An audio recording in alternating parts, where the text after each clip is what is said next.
Conférence sur les neurosciences qui va être présentée par Mélanie Butterati. Donc Mélanie est étudiante en master en sciences du comportement et de la cognition. Elle est formée en neurosciences, philosophie éthique et sciences des émotions. Elle a également écrit le mémoire Autisme, trouble mental ou neuroatypique, qui explore les découvertes scientifiques récentes permettant d'expliquer l'autisme en tant que variation normale du système nerveux, plutôt qu'en tant que trouble. Mélanie a travaillé aussi comme intervenante auprès d'associations éducatives, prenant en charge des élèves en difficulté durant des séances de soutien ou cours de rattrapage et animant des cours d'anglais pour les enfants. En collaboration avec l'Université d'Amsterdam, elle a créé un guide pratique à l'attention des professeurs sur les besoins et capacités uniques des élèves neuroatypiques.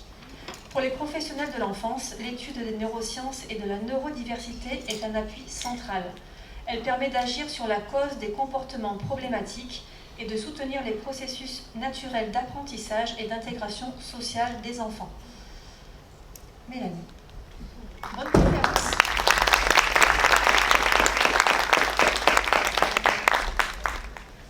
Bonjour.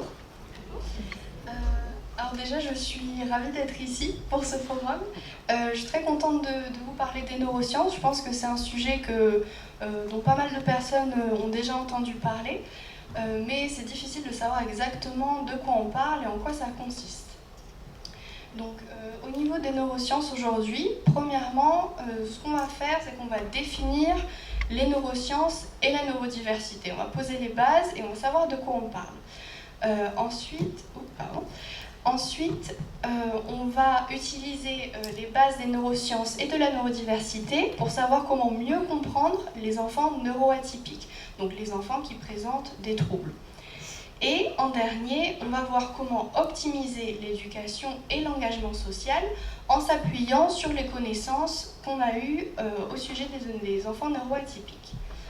Donc, en premier, bien sûr, on commence. Que sont les neurosciences et la neurodiversité? Les neurosciences, tout simplement, c'est les sciences du système nerveux. Le système nerveux, ça inclut bien entendu le cerveau, mais ça inclut aussi la moelle épinière et tous les nerfs qui traversent l'ensemble du corps.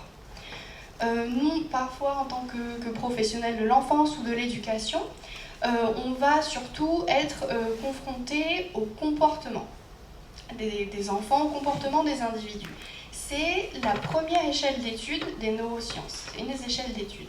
Mais en deçà du comportement, on a aussi la cognition, les processus de cognition. On a la physiologie qui se rapporte à tout ce qui est connexion entre les différents systèmes nerveux.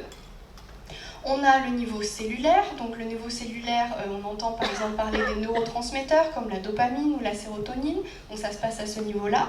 Et les neurosciences vont jusqu'à la génétique. On étudie aussi la relation entre les gènes qui se présentent chez certaines personnes et leur comportement et leur profil cognitif. Donc personnellement, comme Audrey a dit, j'ai un parcours personnel à la fois dans les neurosciences et dans l'éducation.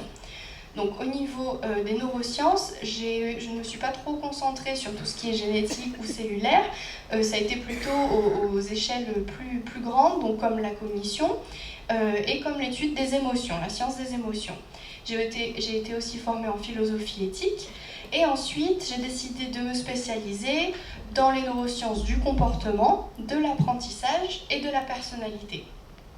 Bien entendu, c'est des connaissances qui ont ensuite été très utiles par la suite, puisque j'ai eu de l'expérience dans l'accompagnement scolaire, l'enseignement de langues étrangères et la création de ressources pédagogiques et éducatives. Donc les deux ensemble m'ont permis d'avoir une plus-value à ce niveau-là. Donc voilà, ça, c'est les bases. Ensuite, on va parler donc plus précisément dans les neurosciences, les troubles neurologiques. C'est des troubles du développement qui affectent les enfants. Donc, on en connaît plusieurs dont on parle assez souvent, comme l'autisme, le TDAH, donc le trouble de l'attention, la dyslexie, mais ça peut aussi prendre en compte la dyspraxie, donc tous les troubles 10, la dyspraxie, etc.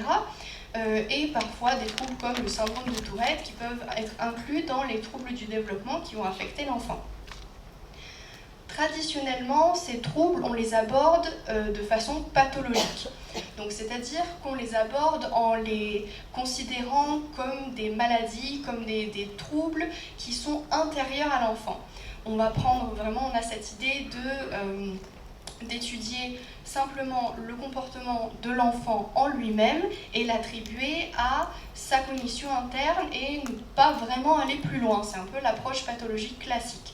Donc par exemple, le diagnostic de l'autisme, il se base sur les difficultés sociales, sur les comportements stéréotypés et répétitifs. Donc c'est seulement des traits négatifs. Et c'est pareil pour le TDAH. Le TDAH, l'évaluation se fait sur le niveau d'inattention, le niveau d'hyperactivité, qui sont toujours...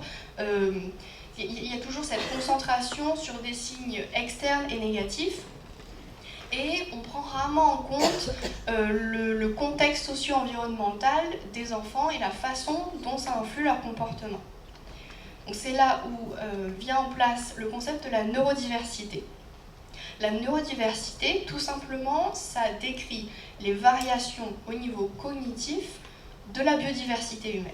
Donc la biodiversité, c'est simplement tout ce qui nous rend différents les uns des autres, toutes les variations au niveau individuel. Et la neurodiversité, c'est spécifiquement les variations au niveau cognitif, les variations du système nerveux. Donc ce qui est intéressant avec la neurodiversité, c'est que tout comme l'approche classique, on va partir des comportements observés. Mais ensuite, on va prendre en compte les stimulations de l'environnement et comment elles interagissent entre elles, entre les comportements et les stimulations, et l'expérience intérieure des personnes neuroatypiques. Donc on va vraiment, l'idée de la neurodiversité, c'est de ne pas voir les personnes simplement comme des personnes qui ont des troubles ou des problèmes, mais vraiment de voir tout ce qui rentre en compte dans le résultat observé qui est le comportement négatif.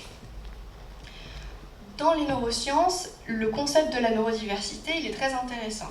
Il y a un intérêt parce que la neurodiversité peut s'étudier à toutes les échelles des neurosciences. Donc elle peut s'étudier au niveau génétique, parce que tout ce qui est neuroatypie, donc par exemple l'autisme, le TDAH, ils ont un très haut niveau d'héritabilité. Ça veut dire que les traits TDAH, les traits autistes, sont transmis des parents aux enfants de génération en génération. Et c'est des troubles qui ont un très haut niveau d'héritabilité, donc on peut tout à fait les étudier au niveau génétique. Au niveau cellulaire également, puisqu'on sait que par exemple les personnes autistes ou TDAH ont des différences au niveau de la régulation des neurotransmetteurs, au niveau physiologique, au niveau cognitif, et bien sûr, donc au niveau physiologique et au niveau cognitif, c'est surtout au niveau des connexions entre les différentes parties du cerveau. Chez les personnes neuroatypiques, souvent les connexions se font de manière différente, pas forcément déficiente, mais différente. Et bien sûr, on se retrouve au comportement. On revient toujours au comportement parce qu'au final, c'est ce qui nous intéresse. Donc voilà, ça c'est les bases, les neurosciences, donc l'étude du système nerveux, et la neurodiversité, les variations cognitives naturelles de la biodiversité humaine.